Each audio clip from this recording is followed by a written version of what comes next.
Ferocious tantrums. Family gossip. Petty nickname Stephanie Grisham, once a White House press secretary and chief of staff to First Lady Melania Trump, is out with a book next week that paints a deeply unflattering picture of Donald Trump, a man with a terrifying temper who ogled a young aide and tried to impress dictators while president, she writes.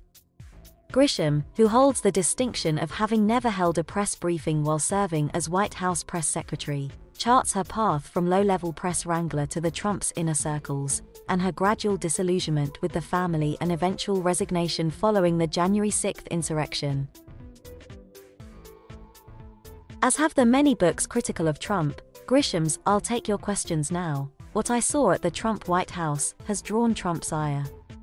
He bashed the book and its author in deeply personal terms, saying in a statement that Grisham was paid by a radical left-leaning publisher to say bad and untrue things.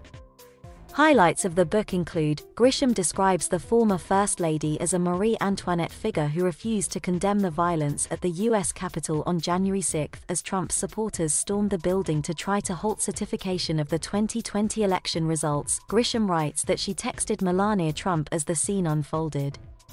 Do you want to tweet that peaceful protests are the right of every American, but there is no place for lawlessness and violence, she says she asked. She writes that literally 1 minute later and while she was preparing a photo shoot of a new rug she had selected, yes, you read that right, Melania Trump sent me back a one-word response, no.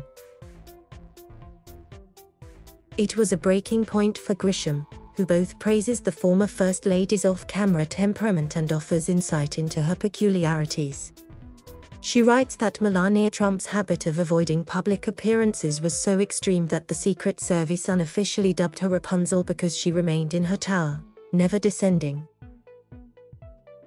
She also writes that Melania Trump responded to the saga of adult film star Stormy Daniels and allegations of her husband's infidelity by tweeting a photo of herself on the arm of a handsome military aide and insisting at one point that she travel alone. I do not want to be like Hillary Clinton, Melania Trump reportedly told Grisham.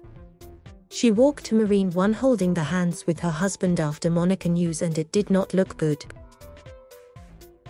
His temper was terrifying. And it could be directed at anyone, whether he or she deserved it or not, Grisham writes. He questioned people's confidence, their looks, their intelligence, whatever he thought would do the most damage to someone's psyche. Trump had particular contempt, she says, for the White House lawyers. He didn't like them telling him that things he wanted to do were unethical or illegal.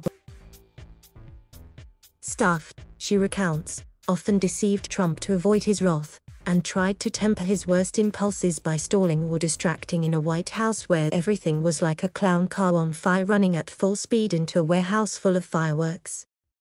Grisham writes that, while serving as press secretary, she noticed Trump taking an unusual interest in a young, highly attractive press wrangler on her team, asking where the woman was, whether she would be traveling with him on foreign trips, and asking Grisham to bring the aide to his office cabin on Air Force One.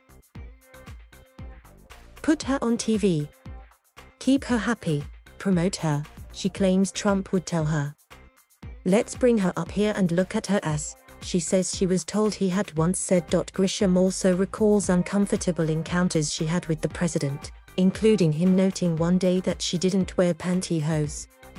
On one occasion, she writes, he asked her then boyfriend whether she was good in bed. On still another occasion, he asked me to reach out to a prominent supporter in Arizona. He wanted me to advise her to no longer wear sleeveless dresses and tops, saying they weren't flattering to her and it wasn't a good look.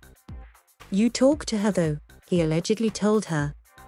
I can't with Me Too and all.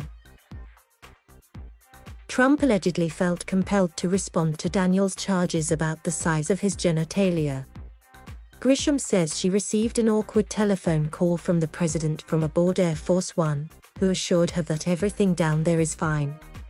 Ah, yes, sir, she says she replied. Not in 2 million years had I ever thought I'd have a conversation with the President of the United States about his penis.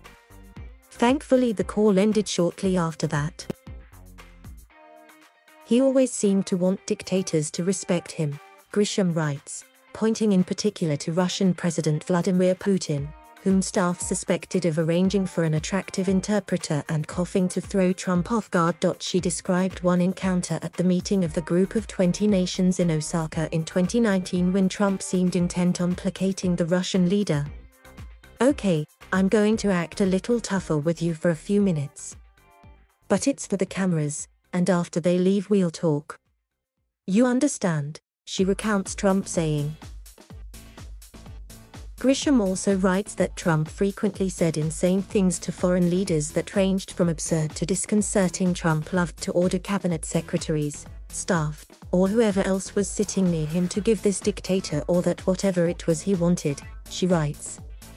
"I believe he must have thought it made him look tough and powerful. As for us, we generally slow-walked or ignored the president and very rarely did exactly what he asked." The book describes deep jealousy among staff and within the Trump family. Melania Trump had a nickname for Ivanka Trump, the president's eldest daughter and senior White House advisor, the princess. She claims Princess always runs to her father. Grisham recounted the First Lady as often complaining. Grisham recalls how she and her husband, Jared Kushner, had jockeyed to be part of an official greeting ahead of a state dinner in the United Kingdom hosted by Queen Elizabeth II. Jared and Ivanka thought they were the royal family of the United States, on the same level as William and Kate in the United Kingdom, she writes. She also blames Kushner for Trump's loss last November. One reason, Grisham writes, that she didn't want to hold formal press briefings was that she knew that sooner or later the president would want me to tell the public something that was not true or that would make me sound like a lunatic. Indeed, at one point, she says, Trump asked her to reenact his perfect phone call with Ukrainian President Volodymyr Zelensky, which led to his first impeachment, and used two voices on the briefing room stage. She writes that Trump also asked her constantly whether the press could be removed from the White House.